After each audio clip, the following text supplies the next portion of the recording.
Hey, what's up? It's Brad Goss from Vector Tunes, and today we're going to talk about vector file formats. What's the difference between a PDF and an EPS and an SVG and an AI and all of these different file formats? Well, the good news is there's really only a handful that you need to be concerned with. We're going to talk about three today. The first one we're going to talk about is PDF. It's the one that we use at Vector Tunes, and it's the most compatible format. It works well with print, works well with video, works well with web, works well with most formats. You can open it up in Photoshop, Illustrator, GIMP, most of the free vector programs out there. CorelDRAW works with PDF. Pretty much every piece of software works with PDF, and it maintains the print workflow, which is important.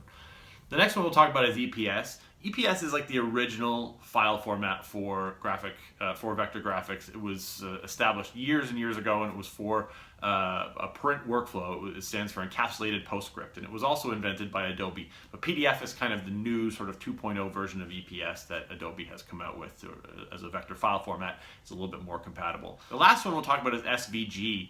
And SVG stands for Scalable Vector Graphics, and it's a good format for video and for web, but you actually lose the print data and the print workflow data in the SVG format. So most of the time you won't notice a difference, but sometimes you will lose some quality and some detail in the SVG, and when you go to print it, it won't have the same resolution quality depending on how the file was put together. There's a lot of variables there, but SVG is sort of the least compatible format when it comes to software apps that allow you to manipulate the graphic, change the colors, do all that kind of stuff. So when you're looking for vector graphics, I recommend PDF. It's the format that we went with, and not a lot of people are aware that it's sort of the new gold standard in vector graphics. But if you're looking for a good format, PDF is the most compatible and is going to open in the most software.